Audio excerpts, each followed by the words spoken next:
So I wanted to show you how to label your stations.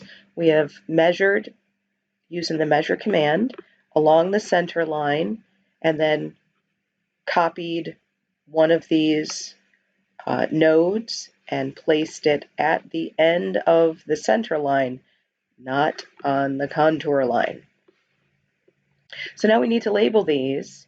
I don't know about you, but I don't want to place MTEXT a zillion times and then like edit everyone and place it, and I just don't want to do all that. So I'm going to take the easy way out, and I'm going to make some MTEXT. Now, you can see in the preview that text is totally invisible because it's so tiny. And when we click on it, sure enough, it is 0.2 inches tall. Yeah, no, let's change that to 15 feet. Enter. And let's start with our first station, 10 plus 0, 0, and then scroll out so you can see it and pan around, and so that you can click, because it's MTEXT, so you got to click off the text box. All right, so there we go. And so now that is, let's get it so that it's just the right size. Let's get it so that it is below. Oh, let's turn off our snaps. It's not letting us be where we want it to be. There we go.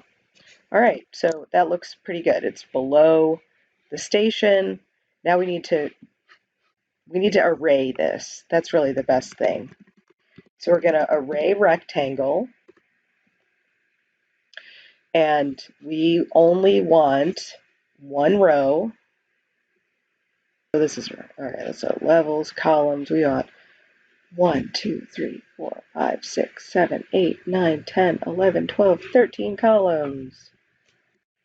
13 columns, and we want exactly 100 feet between them. 100 feet. Enter.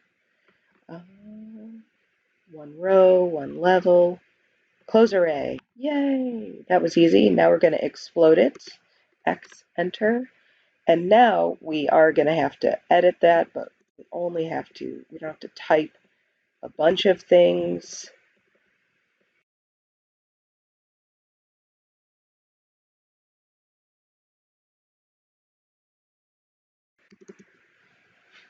Voila!